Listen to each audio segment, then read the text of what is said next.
Hi, creative friends. This is Soraya, and thank you so much for being here. So, I am going to bring this up closer, and I allowed my acrylic inks to dry naturally. And when you do this, as opposed to using a heating tool, it just creates the most luscious, rich, delicious marks. Like, I have nothing against a heating tool. I do use them occasionally.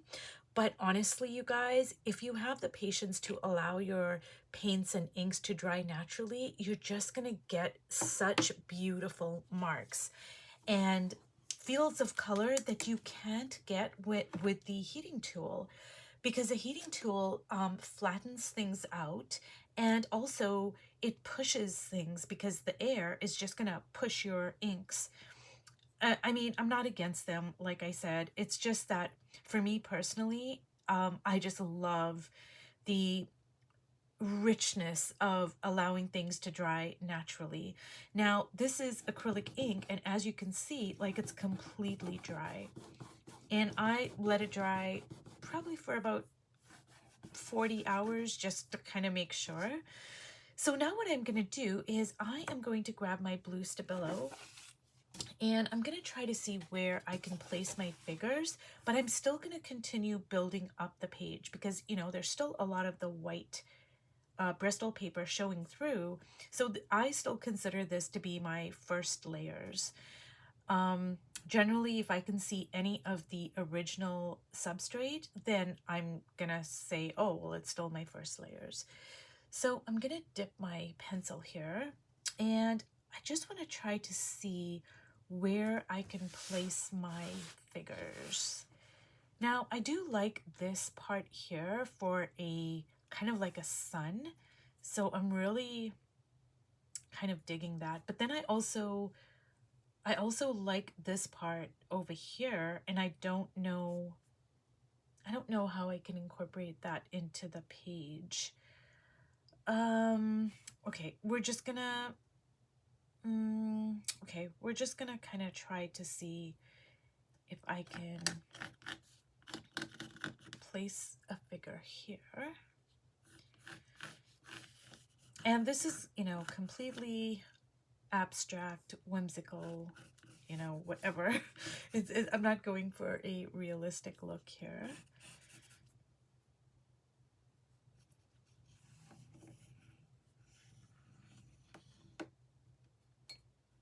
And she's gonna take up the whole page. Like, she's owning her space here. So I think I'm gonna keep this part here like a sun, and let me see here.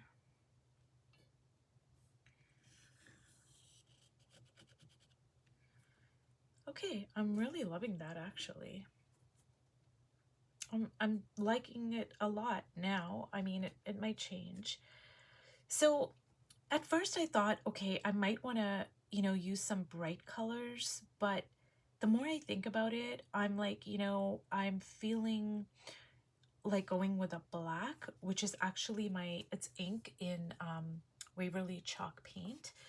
And I do have this green over here, which is just a cheapy paint, and it's clover. It's a really delicious green because I do have some greens over here, and I thought I might want to pick up on it. But the more I thought about it, the more I was like, no, you know, I just think I want to go with this ink.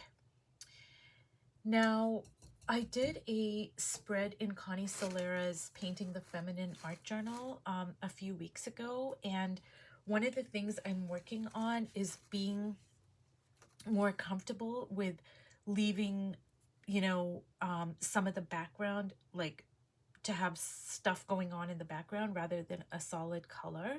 So I'm gonna try my best to kind of incorporate what I was learning in that spread into this one, if that makes sense. So let me just like explain it another way. So generally when I work, I want to make the background like a solid field of color, because it's kind of like really difficult for me to have a busy background and then have the figure be busy as well.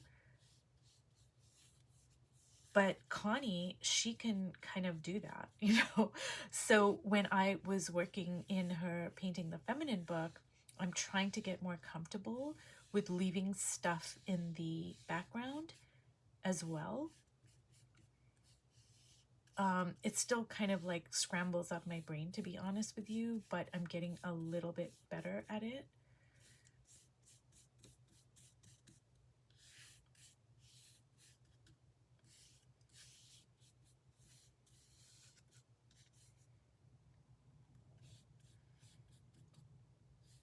See, I'm really loving that.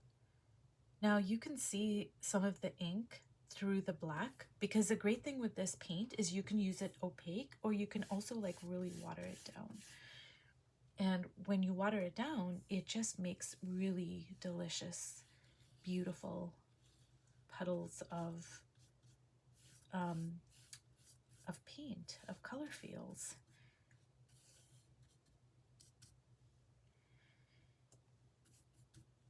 Now, I think I might make this dress part solid, but I'm not sure.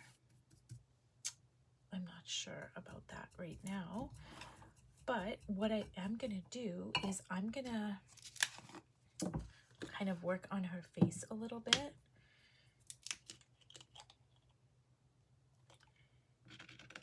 And maybe her neck.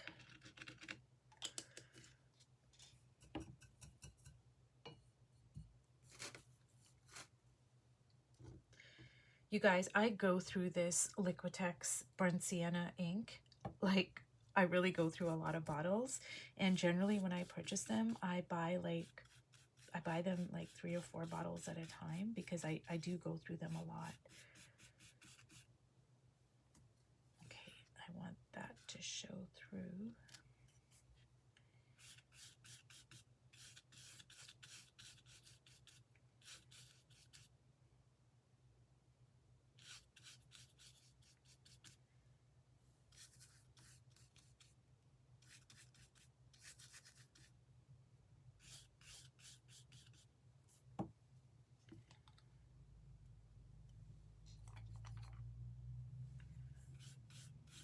So normally I would not dip my paintbrush into the ink bottle, but because it's almost like it's really empty, and I have to dip it in to get the last bits out.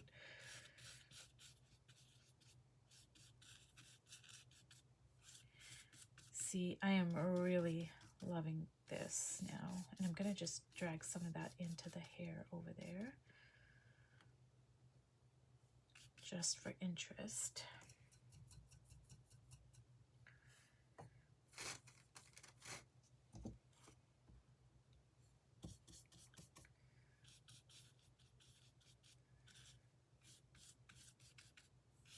But see, I'm just trying to build up my face here. And I don't know about the dress part. I don't know. Should I? You know, I think I'm gonna just go for a bold red. And this is calligraphy ink. I think I'm just gonna go for this, like,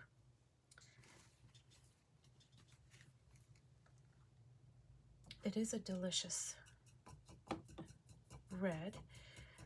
I don't know. I don't know. See, I'm really loving this pattern over here, and I don't know. I thought I might want to do the red, but now I'm uncertain about it. Actually, I don't want to do a red. I think I want to go with a blue. And the reason why is because I want that red to stand out. And if I use the red, it's gonna just kind of like be blah. It's gonna blend in. So I think what I want to do is just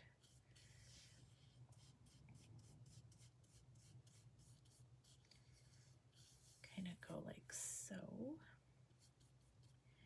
And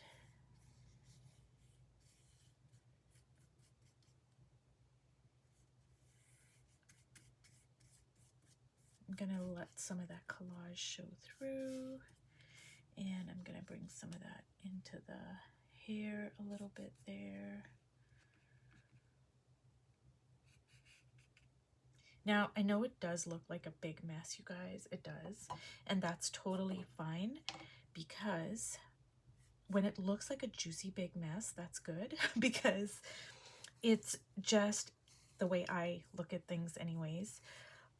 It's like, well, it's infusing the page with a lot of great energy and movement, because, you know, the paint is really juicy. Like, I don't want it to be static and flat. Okay, so I am gonna let this dry, because if I continue working on it, it's gonna get messy.